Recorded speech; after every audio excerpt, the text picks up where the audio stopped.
Hey guys, we're back with another episode in the series of hiring and retaining your DJ staff. This is the end of the third of this series. So episode 8, this is going to be on the employee manual and other training materials that we utilize. So we're just going to talk through what that looks like, and hopefully you find some benefits in this. And of course, like always, if you want to reach out to either of us, just ping us on social and we'll help you answer anything that we don't cover here. So Chris, I started the last one. Why don't I start with you? And what does your employee manual look like? When do you hand this out, and how does that work? Yeah. So this is what it looks like. We just do a basic kind of 3-ring binder. I hand this out if you remember from the last episode, right at the beginning of Cutmaster Camp, and it doesn't have everything in it right away. Mm-hmm. So I don't want them to be looking ahead and going too far. Basically the very first one gives like the schedule, things that we're going to be doing. And then it's kind of like our orientation, like you had mentioned as well. Welcome to Cutmaster Music. These are the expectations. This is what we're striving to do, blah, blah, blah. Ground rules for training. And then for us, the very first thing that we really get into kind of like skill-wise is the MC training. So there's a script in there. We kind of go over that. I might even show them a video at that first, the MC training and what we're trying to look for and that sort of thing.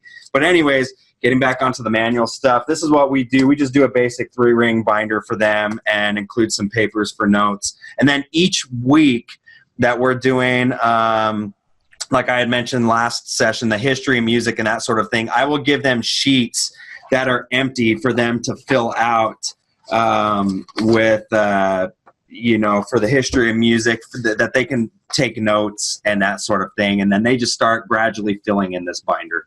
That's good, man. How often are you updating that stuff? Do you update it every time you go through another training and look through it? Pretty much. Almost every time that we've done training, and we haven't done a lot of these so far, but almost every single time it gets updated.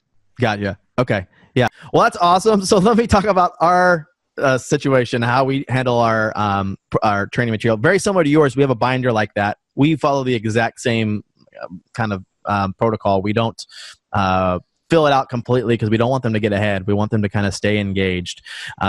So yeah, they'll have a couple of things in there, but more importantly with the stuff that they're getting as far as the employee manual, if you will, and training materials, we will have our vision sheet essentially of our core values. That's when we start kind of really hitting on that and start talking through. And then we'll have a job overview. We actually have our guys buy their gear. So we talk through like what the gear options are, because we don't want them just going to Best Buy and, making their DJ selection from that inventory. Right. So we talk through that. That's also when we do the tax paperwork. We actually give them some gifts, if you will. So we're giving them like shirts, the moleskin. We give them business cards as well. And we basically hand out those textbooks and kind of start talking through what that stuff looks like. We do have a ground rules page too that's in there. And this is kind of like something that we actually make 2 copies. We have them sign one.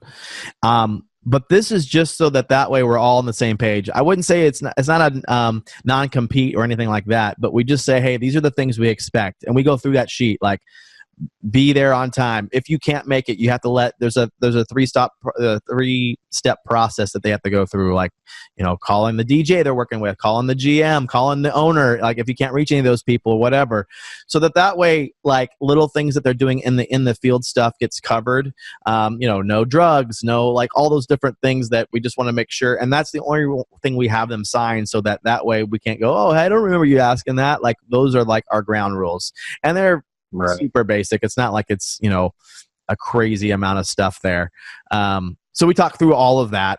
And then basically we go through the syllabus just as is. And every time we're adding new things to it. So how to do certain elements of a wedding, because a wedding is probably our biggest thing that we have to train them on.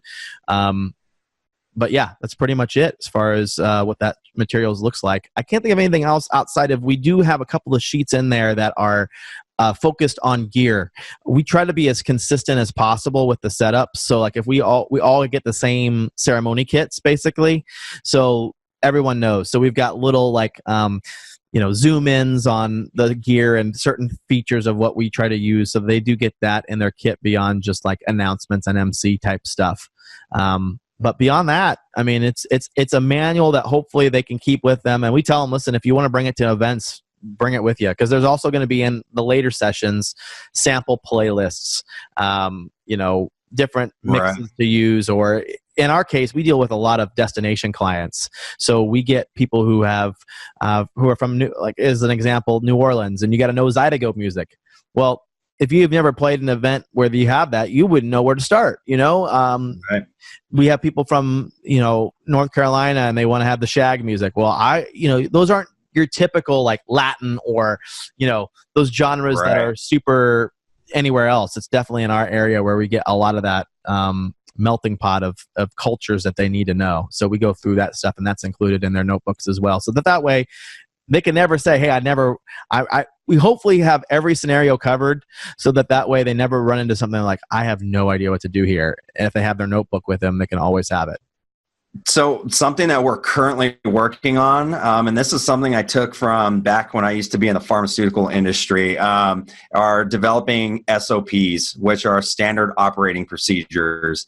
And basically what that is documenting everything step by step. And it's a constantly changing set of documents. Right. But every little thing, how to starting up your mixing board, right.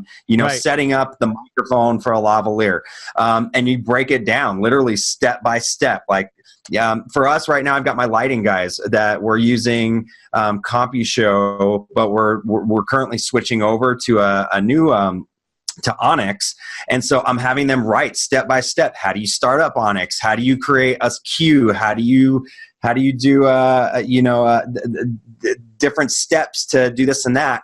So a standard set of operating procedures, I think, is super important, because not only is it going to make for us our training a lot easier later on, right. But when somebody has a question on something, or if they're at an event and they need to find like, oh my gosh, how do we do this? I don't know how to do this. Then they can just go to our online workplace, go find the file, the document, and boom, it's right there and it's laid out for them. And we've already kind of done this a little bit for our photo booths as well, but we're trying to work on it on the DJ side.